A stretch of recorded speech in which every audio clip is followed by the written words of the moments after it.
I don't know how 2024 has been for you guys, but it's been tussling over here. Tussling.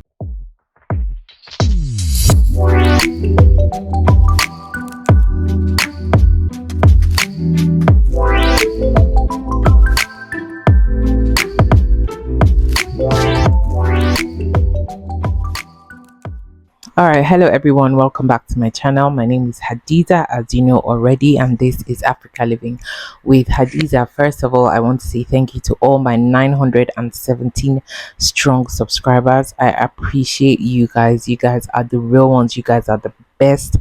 Thank you to everyone who pressed that subscribe button, especially in the past 1 month that I have been begging you guys to subscribe, and some of you have blatantly refused, but it's all good. Let me not get ahead of myself. Some of you have blatantly refused, but like I said, it's all good. Let me not get ahead of myself. I will get back to that later. But to every one of you 917 people who subscribe to my channel, I want to say thank you so much for being here. You guys keep me strong, you guys keep me motivated, and it's because of you guys that I keep doing what I'm doing. So thank you so much for being here. I would not be here without you guys.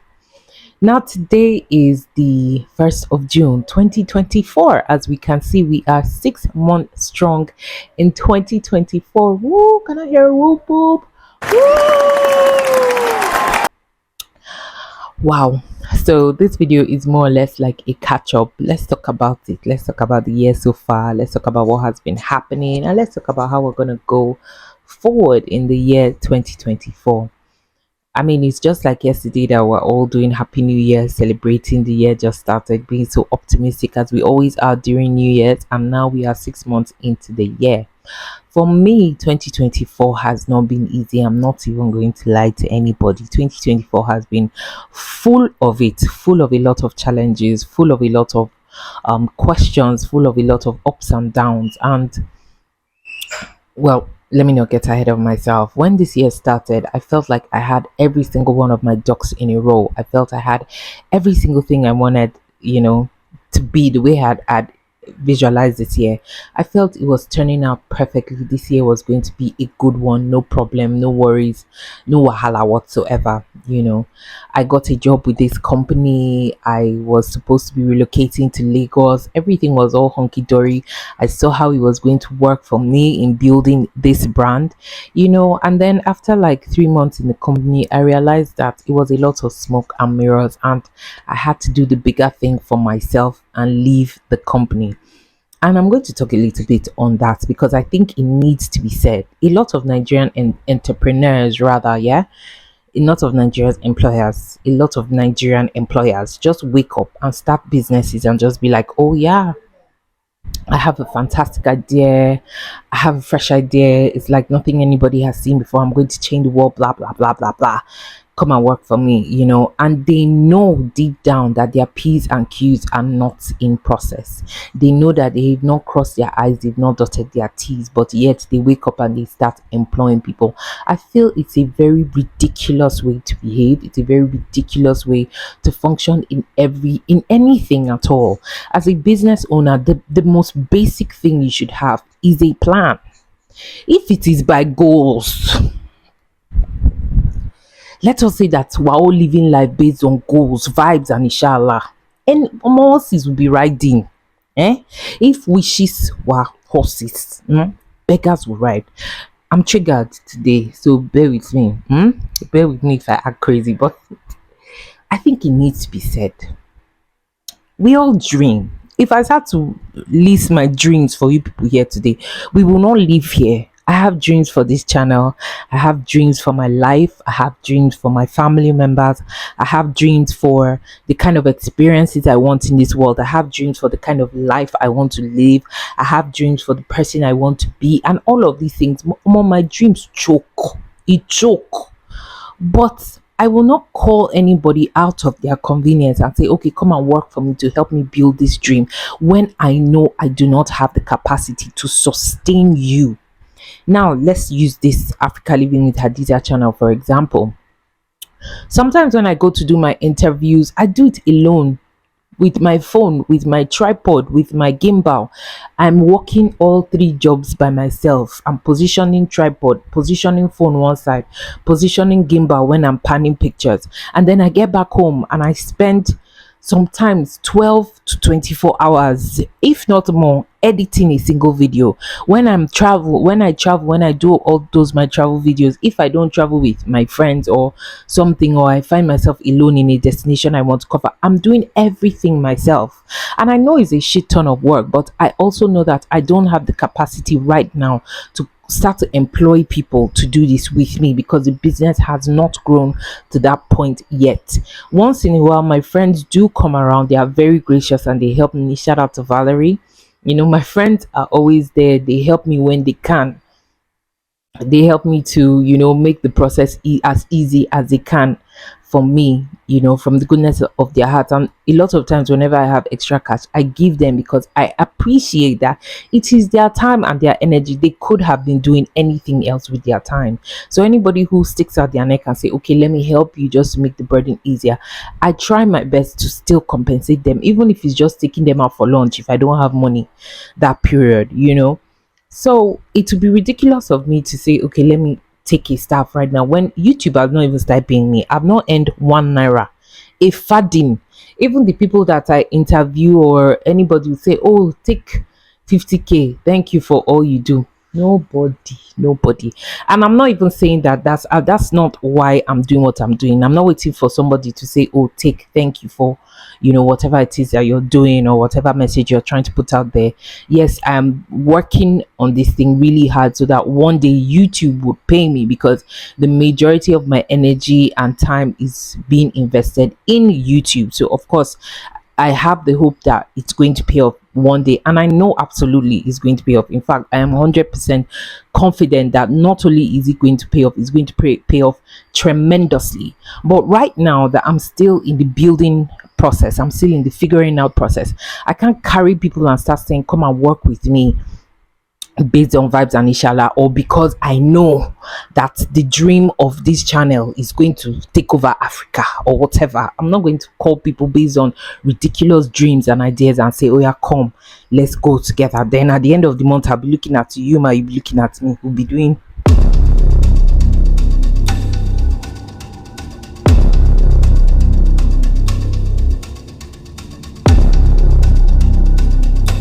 Come on, Nigerians, we have to do better. Like, I feel it is so necessary for us to talk about this thing. We have to do better. We sit down, we complain about the government from now till next tomorrow. Oh, the government, yeah, useless. We have the worst government in Nigeria. On and on and on we go. Yet the little that we have, the small chickeny that God gives you, you start to fudge it like nobody has ever seen before. Nigerians make me laugh, you know. Sometimes we don't realize that there is such a thing as a universal consciousness. There is something called a universal consciousness. Go and Google it. I know a lot of the things I say on this channel when it comes to like spirituality and the way the world works will go over a lot of people's heads, because a lot of people are not ready for that kind of reasoning. A lot of people are not ready for that kind of information, and it's not, you know, I'm not forcing it down anybody's throat. I understand the power of planting seeds. Maybe one day that seed will germinate, right?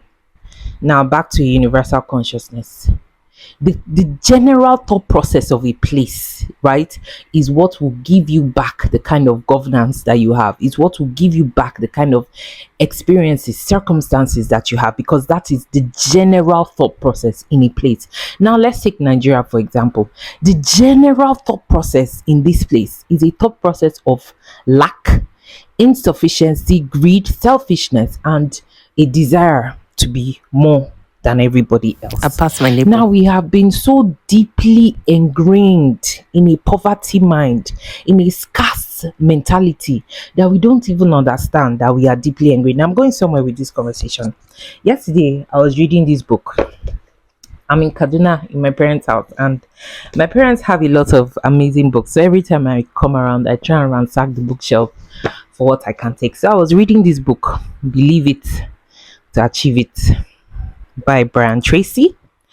Now, the book talked about the five laws of Abraham Maslow, right? And talked about the hierarchy of needs and talked about how, at the very base of these needs, we have the need for food, shelter, safety, security, clothing. That group of three can be classified as the survival, can be can be classified as the survival consciousness. Abby, let me not get it wrong. Let me check.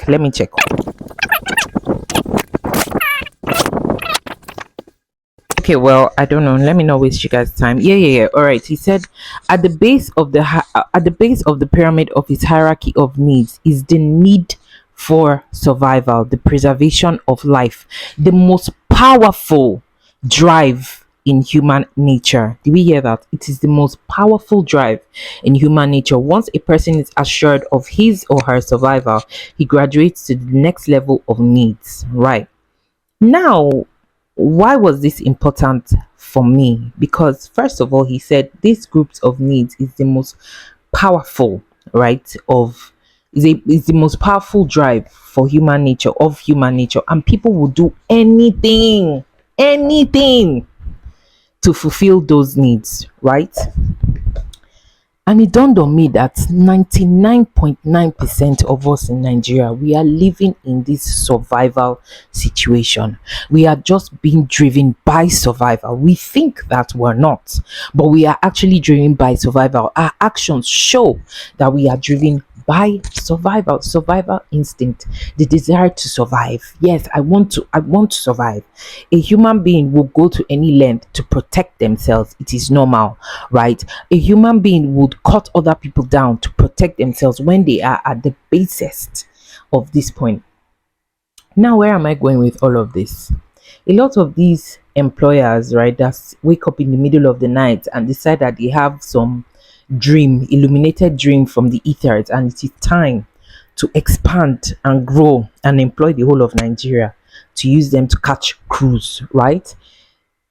You don't even realize that you are functioning from survival, because the moment you start to see money, the actions that you exhibit is what now shows us all to see that you are still in a survival mind.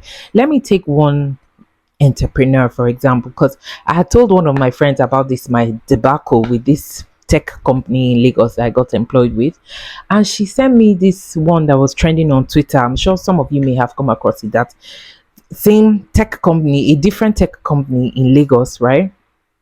Employed staff as usual, same thing. When I was reading through the text, it was like I was reading my own experience, and the lady had been owed salary for 16 months. 16 months. I did not say 1 month, I did not say 2 months, I didn't say 3 months.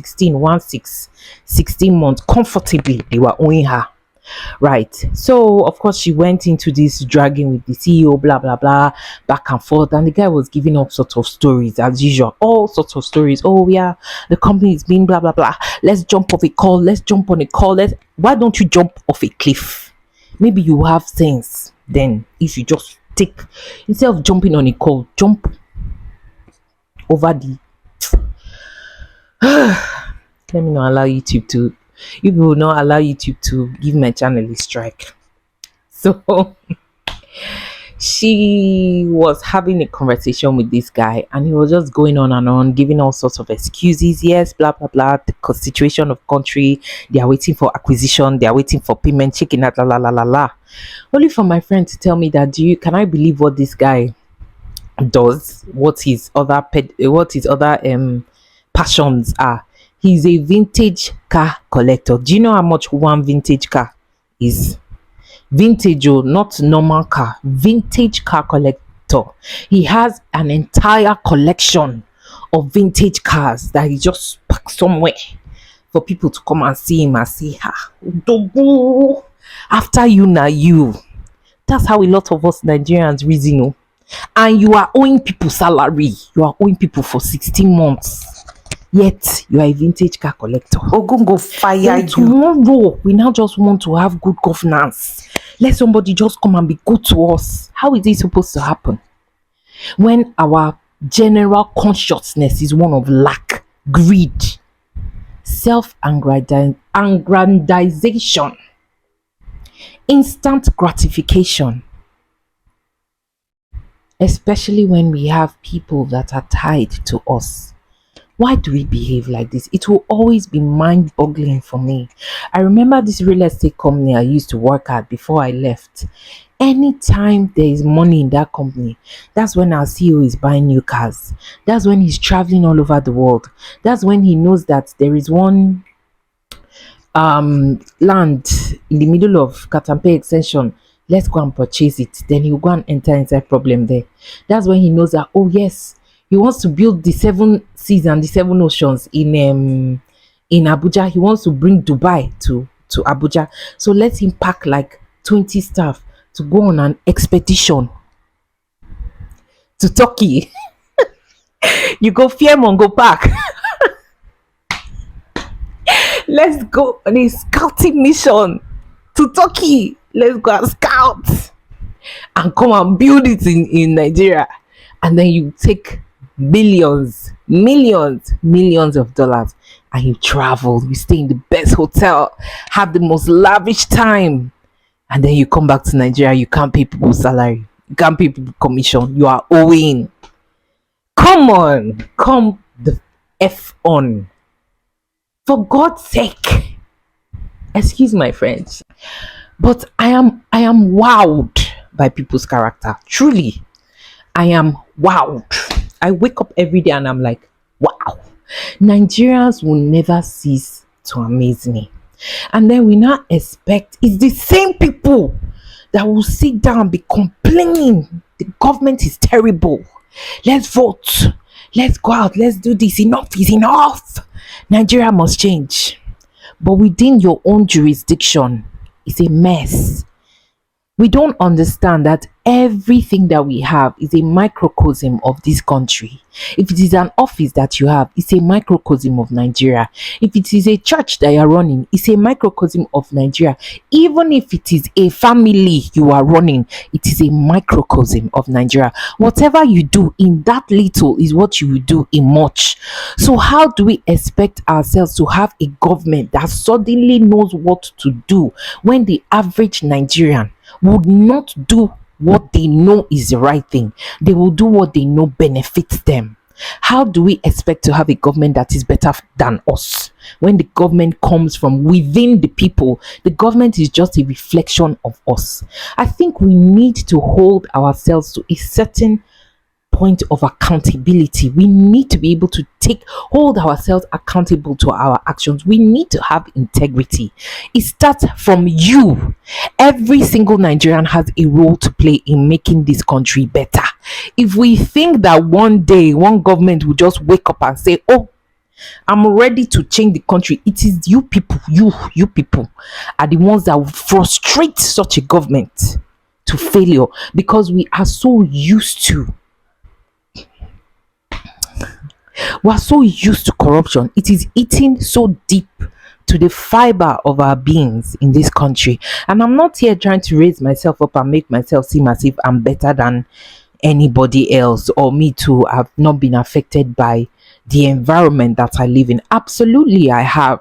But it gets to a point where you have to step back and look at yourself from the outside looking in. Okay, this is my reality. This is the country I'm in. This is the environment. What can I do to make it better? Now, a lot of the content on my channel is circled around, like, ancient Africa, African history, the greatness of Africa before colonialism. And sometimes when you talk about these things, a lot of people want to just blame the colonizers and say, oh, those people took advantage of Africans. They did this, they did that, they did it. I'm not saying they didn't do it. 100% they did it. But this was 400 years ago.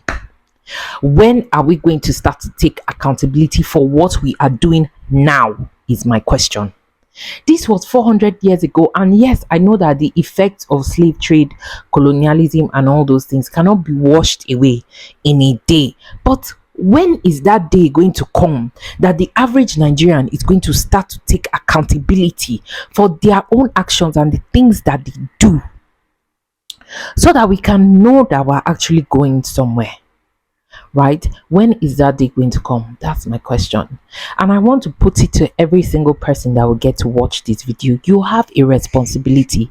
If you think that as a CEO, as an employer, whatever, the moment you have money, it's for you to start traveling all over the world, it's for you to start buying cars, it's for you to start buying gadgets that you didn't have, just know that you will reap the same thing with a government that comes to plunder and exploit you as well, because it is a universal consciousness and you cannot cheat the laws of nature. We are a prayerful people. Yes, yes. Nobody pray like Nigerians. Nobody goes to church. Nobody goes to mosque. Nobody carries religion on our head like Nigerians. But we don't know God, because who is God? God is love. If you cannot love your fellow man, you cannot love God. You don't know God. I put it to you, yes, with my full chest. You do not know God. If you don't know love, and what is love? Caring for the next person like you care for yourself. It is not that romantic or lustful love. We're not talking about that here.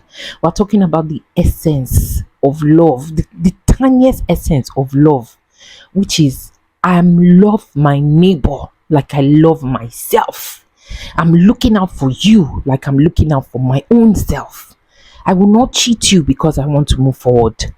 I will not push your own needs to the side because I want to present my own self in a certain way.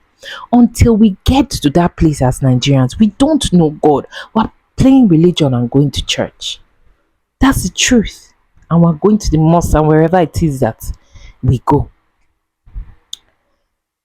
Long story short, right? Because this is not even the essence of my video, but I had to get this rant off my chest. It is the half of a new year. Nigerians, we need to do better. We need to do better.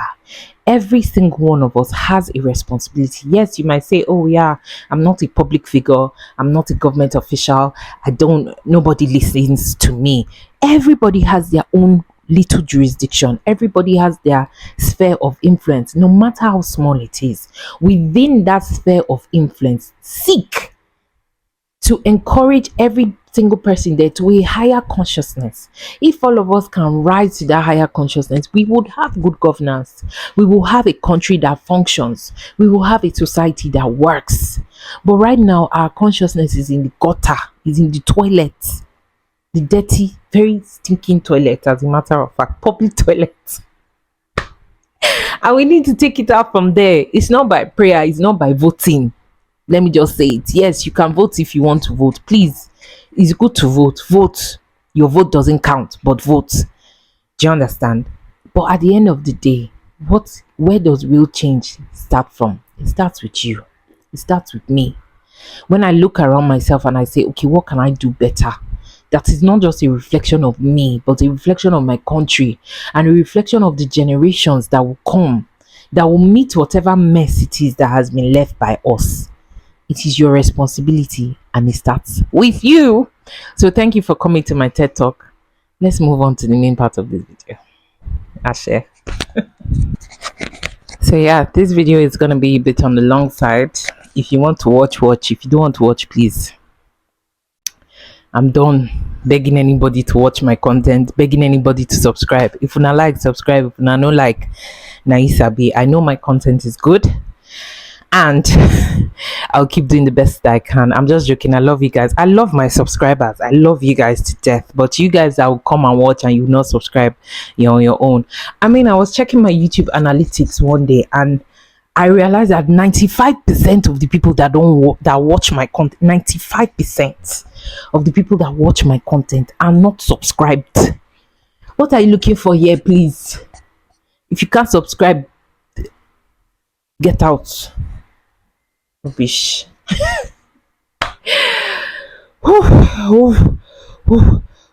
Goose rubber. All right, so I'm not gonna be triggered anymore. Back to my princess self. Yeah, okay, so yeah, this video is divided into 3 parts. So the first part is talking about 2024 so far, which is what I've just done. A whole rant. And yeah, aside from all of these things that have happened, I know that 2024 is an amazing year.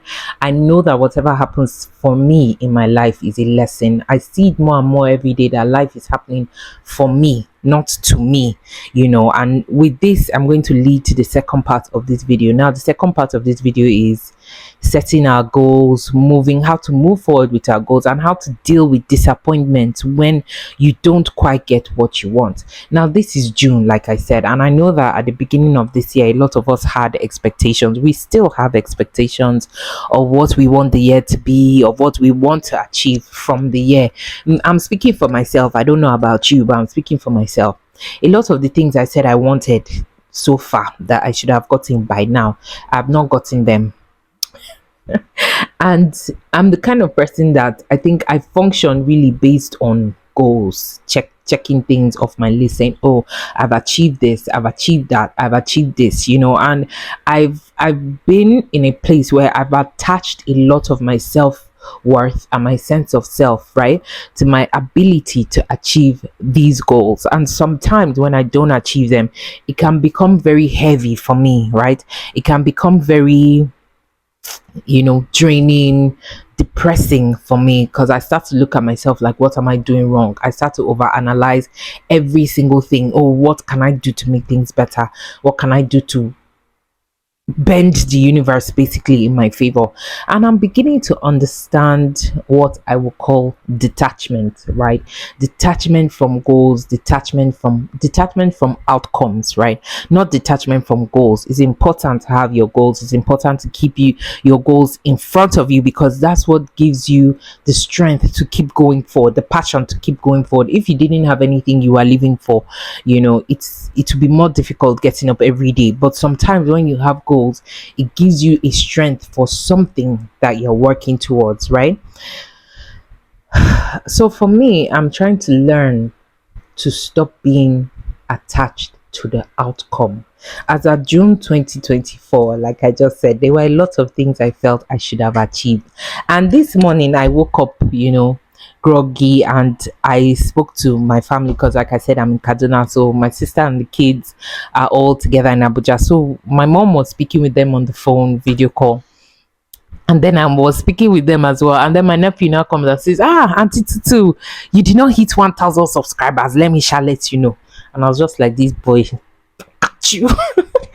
But then it got me thinking, and I was like, I actually did really want to hit 1,000 subscribers at the end of the month of May, and I talked a lot about it. I begged and pleaded with you guys to subscribe to my channel, and kisses to the people that did, and the finger to the people that didn't, but God bless it. Anyway, on a more serious note, right, I started thinking about what I wanted to my subscribers and all the other things I had set for myself for this period, at least by this time, what I thought I will have, where I thought I'll be, and I just started drifting into a wave. It didn't just start from this morning, because last night I was already in a mood, I was already in a headspace when I was like, sorry, I'm trying to be sure that my phone is still recording, because I don't want any of these gems to be lost. So I was already in a headspace where I was looking at myself and I was like, Omo, May is about to end. Everything that I said I wanted for this mother, and it's June, so I was already floating. Yesterday I tried to meditate, but my mind was not at peace, I'm not going to lie. So I stopped, because I feel like sometimes when you try to meditate and you're not in a good headspace, it ends up, you get the energy that you end up stirring up will be more negative than positive. So I stopped and I just went to sleep. So I woke up this morning in the same headspace, and I was like, okay, I need to find a way to calm myself down. And I started reading about detachment online, and I realized that I could be, a very obsessive person. When I want something, I want to do it. I want to ensure that it is done. I want to ensure that it is done a certain way, and when it's not, I overthink a lot, obsessive compulsive. I don't know if that's what it's called, but I think I will think and think and think, why didn't it happen? What can I do? What can I, and I realized that it's tied to control. There's a certain element of wanting to control my life and ensure that it falls in a certain way. But I'm realizing with every day that no matter how much I try to control, life is out of control. That is life. That is the whole element of what life is out of control. It cannot be controlled. No matter how much, I may meditate, I may pray, I may fast, I may sometimes when I'm even doing all these things intensely, it's because of how much I'm trying to bend the universe, almost break it, to ensure that I get what I want. And while it is good, yes, it is good to be driven towards your goals, but being a person like me that ends up sinking very deeply when I don't achieve those goals, I think there is something to be said to that state of mind. I'm learning to free myself from the pressure of these outcomes and just allowing myself to know that however way the cookie crumbles, that is the way the cookie will crumble. That is the way it is meant to crumble, and there is nothing I can do about it. I'm trying to be a more grateful person, to put myself in the present moment and remain in a state of gratitude where I can look at my life and look at the things that I have right now, right? I watched a video where a lady was talking about how she was so attached to the outcome because she wanted to have a child at that time, and she was so attached to the idea of having a child because she felt it to put her in good standing with her friends. All her friends had kids at that point, everything, and she couldn't even focus on anything else in her life, and she came to an epiphany where she had to start to count her blessings. First of all, she had a good supportive husband who wasn't putting her under pressure.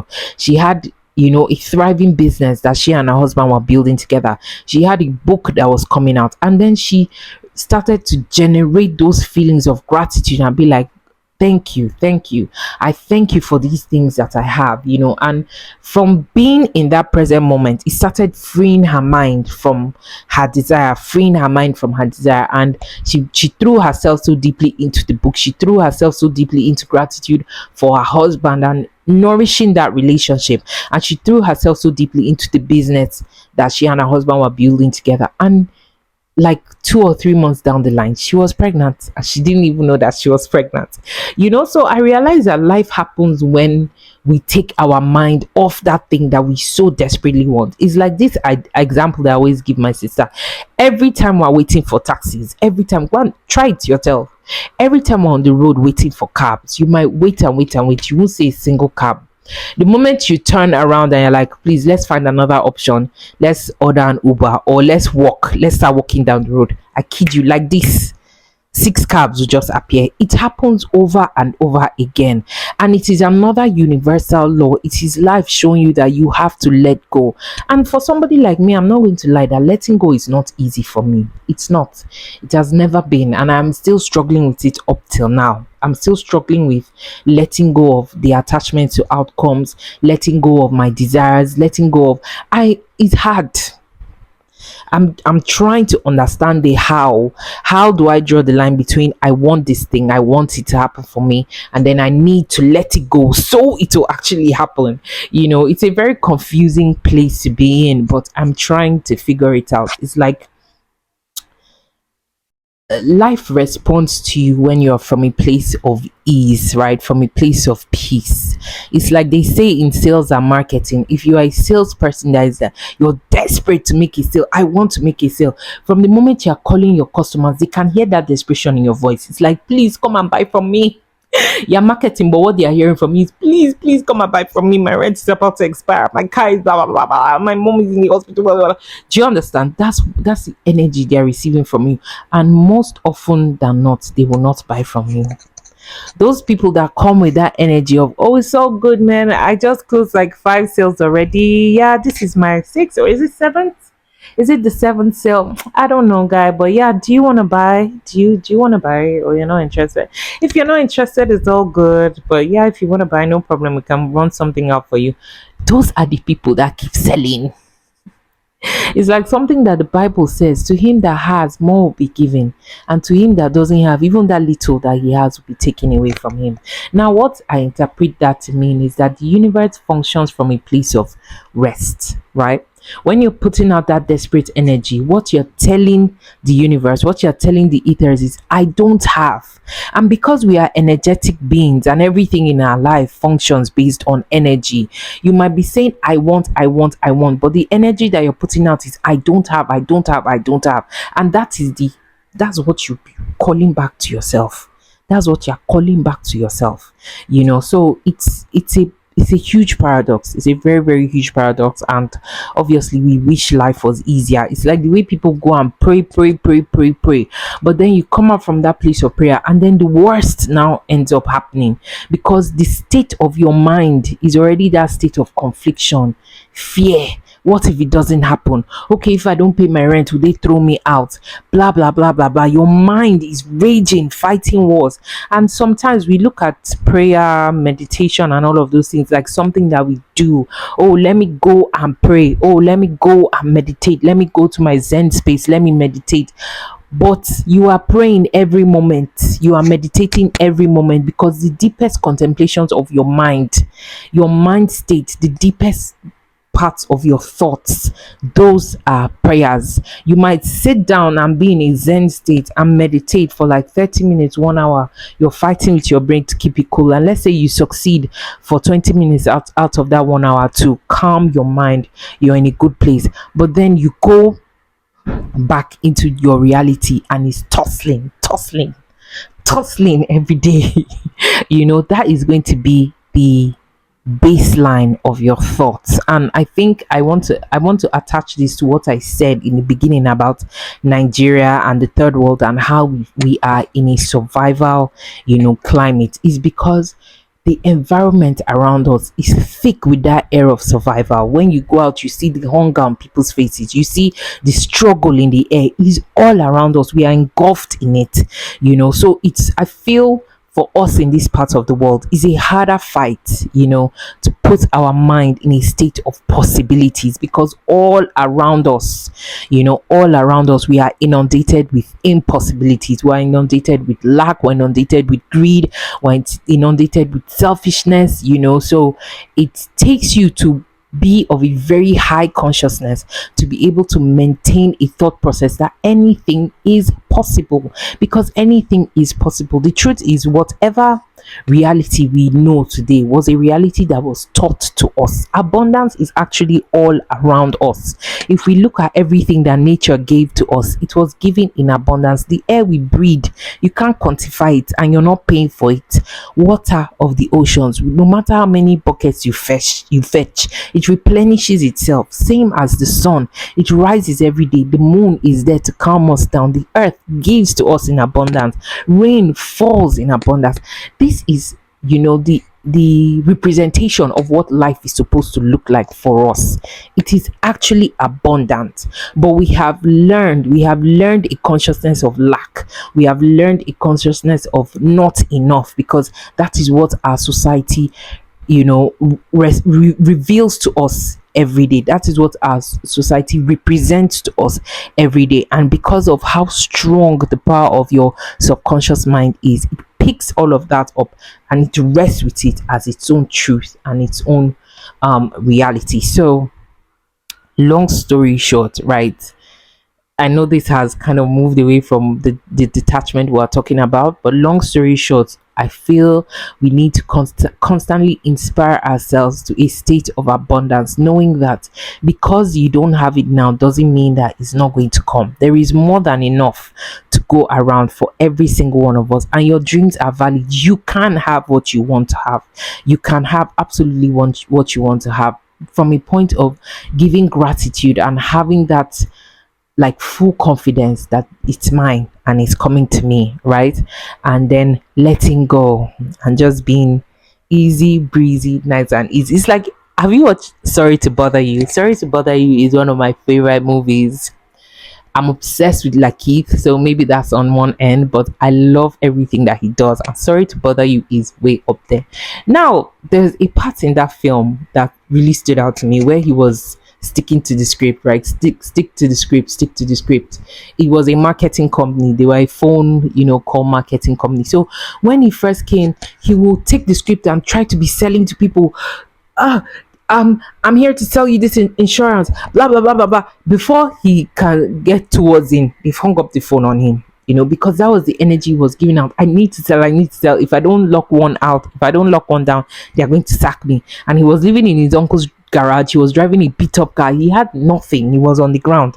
But then this old man, right, that was working in the next cubicle next to him, called him up one day and was like, "Guy, you need to learn to relax. First of all, use your white voice." He said, what is a white voice? And he was like, that head voice, that makes them to feel like you're good, everything's okay, you're this Ivy League kid with your sweater on your neck, you don't have any problem in this life, really.